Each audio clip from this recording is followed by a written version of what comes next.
Hello and welcome to a brand new Crusader Kings 3 tips and tricks video. Today we're going to be discussing diplomacy. Now, what is diplomacy? It is one of the base perks within the game along with martial, stewardship, intrigue and learning. But we click on the diplomacy itself, we have a look at what it actually means.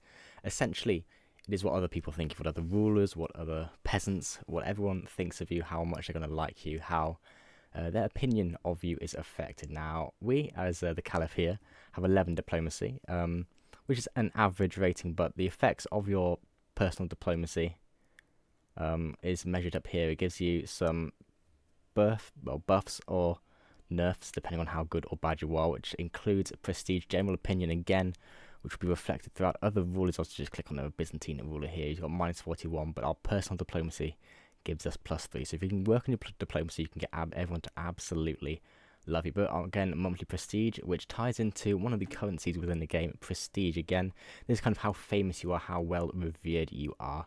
And diplomacy, as you can see down there, is a +3%. So it can be pretty important, especially if you're playing a tribal government where men-at-arms are, of course, from prestige. Otherwise, increased effectiveness of diplomacy schemes. What are diplomacy schemes? They are very simply the personal schemes that are kind of sway, or if you unlock, you've got befriend or seduce potentially as well. So our success, actually here, is based off a +22% from our diplomacy.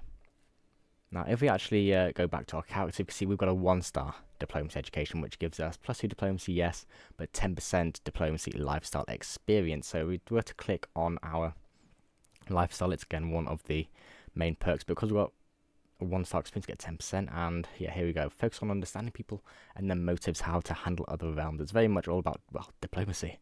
You have these 3 options here. Foreign affairs, which just gives you base diplomacy, which of course affects how much people like you, including foreign rulers. Majesty focus here, which gives you extra prestige. It's going to be huge if you are playing as a tribal ruler. And then lastly, family focus with that extra +20% fertility, as well as the +2 diplomacy if you are looking at wanting to have some children. Now, these are the 3 trees. Diplomat, August, and family hierarch. Diplomat, again, very much focused on other realms, stuff like ducal conquest and forced vassalage, giving you casters' bellies against potential other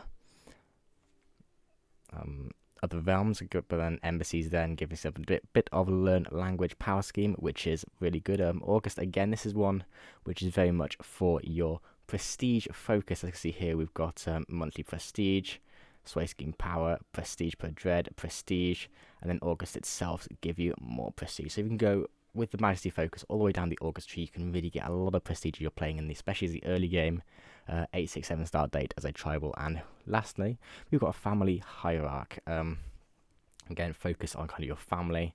Groom to rule, very, very good perk again, as well as bound by blood, gives you an extra just. These casters' bellies, again, really, really hard on patriarch again at the bottom, giving you some fertility, stress loss, although it could be pretty good. But again, the opinion, very much focused on opinion. So if you're going to be vassalizing people, or at least you want to vassalize, opinion can be pretty important. Now, just one caveat, I'll say, with the forced vassalage casters' belly, it does have a limit. I think it's only about 5 or 6 counties that your opponent can have before they are too big to have a castle's belly, so just keep that in mind before you get that. So we escape out of here, and we go to our council. Who is our diplomat on the council? It is our chancellor. Chancellor is very much in charge of diplomatic the affairs of the realm, and you've got 4 different jobs. The first one, bestowing royal favour. Again, this is very much if you wanted to target a single vassal within your realm, it's very good for doing that. You might be able to end an internal war as well. Next, we've got integrate title. Again, it's a little bit useless.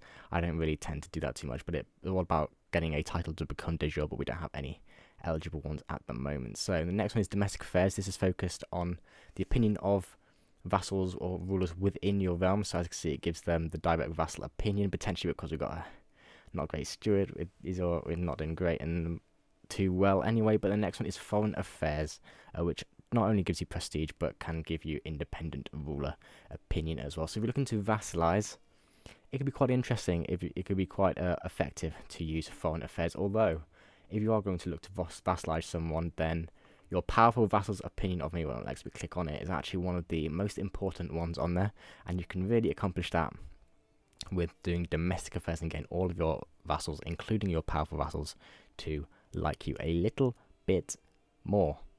So especially if you've got 100 opinion with whoever you're vassalizing, then maybe switching on to domestic affairs might be enough just to get you over the line. Now if we go to our house and to our dynasty and to the legacies, there was a diplomatic-ish tree. It's law here, which kind of asks what they've gone with the diplomacy icon, but it's again all about popular opinion. We've got title creation cost, holding construction cost, which is actually pretty good, and the stewardship is always nice. But the powerful vassal opinion, again, if you want to do a diplomatic dynasty, this is the tree you want to go down for. Again, that the main limit is nice. But that's diplomacy explained. If you've got any questions, please let me know in the comments below. And I hope you found this interesting. If you have, please subscribe to the channel. It does mean the absolute world to me. Thank you very much for watching, and I'll see you in the next one.